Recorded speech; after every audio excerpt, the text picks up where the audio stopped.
Hello বন্ধুরা, হাঁটতে হাঁটতে বহু দেশ বিদেশ শুধু ঘুরছি আর ঘুরছি।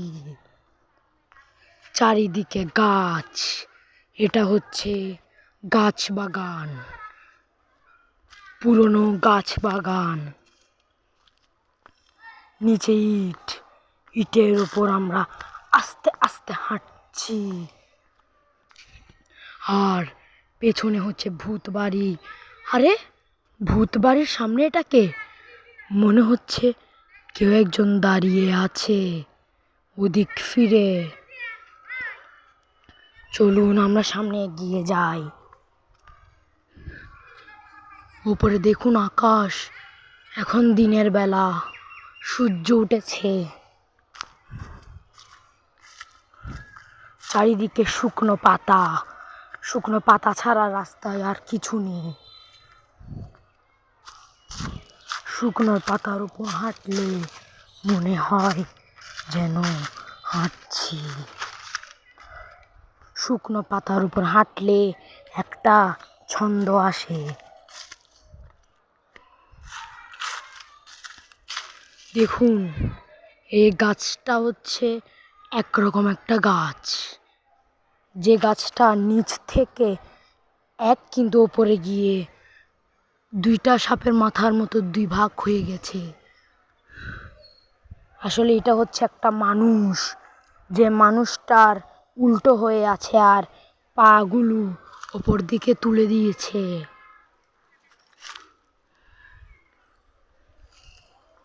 হাঁটছি, অনেক হাঁটছি, চারিদিকে ঘুরছি। ওই মানুষটা এখনো দাঁড়িয়ে আছে। বাহ বাহ, সামনে কোনো কেউ আসছে। এই বাঁশবাগানে ঢোকার অনুমতি নেই, তারপরেও আপনাদের জন্য ভিডিও বানানোর জন্য ঢুকেছি। কারণ এখানে শোনা যায় রাতের বেলা একরকম কান্না। চলুন হাঁটি, হাঁটতে হাঁটতে যাই অনেক দূরে। এখানে আমি একবার রাতের বেলা এসেছিলাম, দেখলাম কেউ একজন দাঁড়িয়ে আছে, কালো ছায়া মূর্তি। সেটা দেখে আমি ভয় পেয়ে যাই আর অজ্ঞান হয়ে যাই। পরে বাসায় গিয়ে আমি রিল্যাক্সে সব কথা আমার মা বাবাকে বলি, আর আমার মা বাবা তারপর বিশ্বাস করে যে এখানে সত্যি ভূত আছে। দিনের বেলা দেখে মনে হবে না যে এখানে কিছু আছে, কিন্তু রাতের বেলা যেন ভূমিকম্প। এই দেখুন, এটা হচ্ছে সেই ব্রিটিশ আমলের, মানে ব্রিটিশ আমল না, ব্রিটিশ আমলের বাড়ি। এখানে রং করে আছে। আপনারা এখানে আসতে পারেন। সামনে গেট টাকা আছে, আর ওই পারে মন্দিরের চূড়া দেখা যাচ্ছে।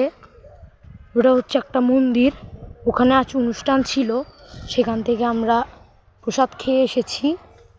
আর চলুন ওদিকে যাওয়া যাক। আর এটা হচ্ছে একটা পিলার, যে পিলারটির ধারে কাছেও মানুষ যেতে পারে না, কিন্তু আপনাদের জন্য আমি গেছি। এই দেখুন পিলারটা, এই যে দেখতে পাচ্ছেন একটা শিক আছে, সেই শিকের মধ্যে একটা বাচ্চা পড়ে গিয়েছিল, আর সেখান থেকেই তার প্রেতাত্মা এখানে ঘুরে বেড়ায়। তাই এখানে আশেপাশে কেউ যেতে পারে না, কিন্তু দিনের বেলায় যেতে পারে। সাপের মতো লম্বা রাস্তা দিয়ে হেঁটে চলেছি। ভিডিও বোধহয় এখন বন্ধ করে দিতে হবে। টাটা বন্ধুরা, আবার দেখা হবে। আমাদের ভিডিওগুলো ভালো লেগে থাকলে অ্যানুয়াল পারফরমেন্স চ্যানেলটিকে সাবস্ক্রাইব করে পাশের বেল আইকনটি অন রাখবেন। ধন্যবাদ।